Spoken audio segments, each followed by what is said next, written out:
सभी गुरु भाई बहन के चरणों में मैं प्रणाम करती हूँ। मेरे यूट्यूब फैमिली को भी मैं प्रणाम करती हूँ। मेरा प्रणाम स्वीकार करें। जैसा कि हम लोग जानते हैं कि आज मेरे साहब श्री हरिंद्रानंद, जो कि शिव शिष्यता के जनक हैं, जो कि आध्यात्मिक पिता हैं, और हमारी माँ दीदी नीलम आनंद, जो हमारी आध्यात्मिक माँ है, जिन्होंने हमारे आपके जीवन में उस शिव को गुरु रूप में दे दिए और हम आपके जीवन में भी वो रोशनी ला दिए, खुशियाँ ला दिए। हमारे साहब दीदी की आज सालगिरह की हार्दिक शुभकामनाएं हमारे सभी गुरु भाई बहन को। और हम लोग चलते हैं अनमिलाखर के कुछ यादगार पल की ओर, जो कि साहब दीदी की शादी से जुड़ा हुआ है। पर्वतीय श्रृंखलाओं में रचे बसे घने जंगलों से आच्छादित जिला पलामू में ही मनातू प्रखंड के अंग्रेजी शासन में राय बहादुर की उपाधि प्राप्त एक वैभवशाली परिवार से हरिंद्रानंद के विवाह का रिश्ता आया। माँ की खुशी का ठिकाना नहीं रहा। रिश्ता समृद्ध, संभ्रांत और सम्मानित परिवार से था, इसलिए शादी के लिए ना कहने की कहीं से कोई गुंजाइश नहीं थी। फलतः माँ की इच्छानुरूप बाबूजी ने भी हामी भर दी। हरिंद्रानंद जानते थे कि गृहस्थ जीवन में रहकर भी साधना की प्रशंसनीय ऊंचाई पर पहुंचा जा सकता है, इसलिए इन्होंने भी किसी प्रकार का विरोध नहीं किया। 22 मई 1972 को 24 वर्ष की उम्र में इनका विवाह मऊआर जगदीश्वर जीत सिंह एवं भूमिका देवी की सुपुत्री राजमणि नीलम के साथ संपन्न हुआ। नीलम तो वैसे भी राजमणि होती है। 27 जुलाई 1952 को श्रावण शुक्ल पक्ष नाग पंचमी को इनका जन्म हुआ। उसी दिन मनसा देवी की भी पूजा की जाती है और सर्पों की भी पूजा की बड़ी पुरानी परंपरा आज ही के दिन उत्सव का रूप लेती है।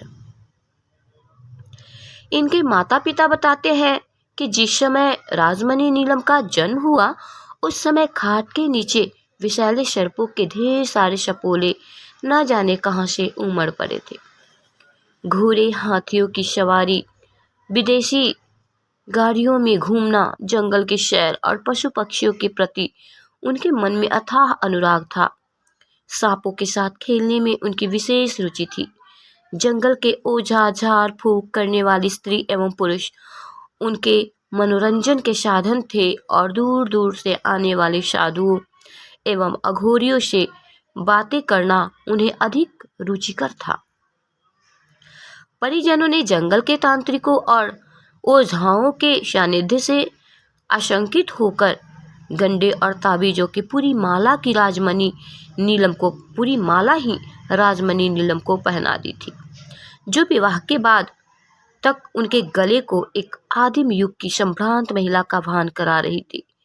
सुविधाओं और समृद्धि में पलता बचपन जंगलों के सौंदर्य के संसर्ग में सयाना हुआ था।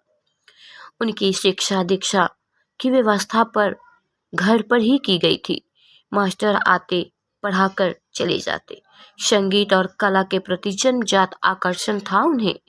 मऊआर साहब ने हजारीबाग के एक स्कूल में उनका दाखिला करवाया, किंतु शहरी वातावरण रास नहीं आया।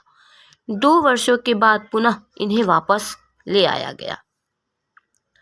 अल्पायु से अपने घर परिवार की व्यवस्था, बाहर भीतर काम करने वाले कर्मचारियों का मार्गदर्शन उनके व्यवहार कुशलता एवं प्रशासनिक क्षमता को प्रखर करता गया।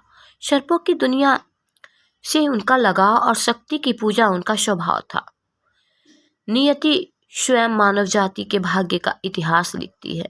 गृहस्थ हरिंद्रानंद की साधना का साधक बनकर आया, न कि बाधक। इसी वर्ष 1972 में ही हरिंद्रानंद संघ लोक सेवा आयोग की सिविल सेवा परीक्षा में सम्मिलित हुए और भारतीय पुलिस सेवा में उत्तीर्ण हुए, किंतु मेडिकल परीक्षा में असफल होने के कारण अंतिम परीक्षा फल में इनका नाम नहीं आया। बाबूजी अब तक पलामू में ही जिला शिक्षा पदाधिकारी थे। उन्हें तो विश्वास नहीं हो पा रहा था कि उनके पुत्र देश की सबसे बड़ी प्रतियोगी परीक्षा में सफल हुए, पर था तो यह सत्य। हरिंद्रानंद ने अपनी मेधा की पहली पहचान दिखाई थी। तो हम लोग आज इस वीडियो को यहीं तक रहने देते हैं। इस बीच हम लोगों ने इसमें सुना कि किस तरह हमारे शाहाब दीदी की शादी हुई, और आज सचमुच में हम सबों के लिए बहुत ही शुभ दिन है। शिव शिष्यों की आज शिवरात्रि है और आप सबों के चरणों में मैं प्रणाम करती हूँ। फिर से अपने शाहाब दीदी की शादी की सालगिरह आप सभी को मुबारक हो। या आप सबों के चरणों में मेरा प्रणाम है, मेरा प्रणाम स्वीकार करें।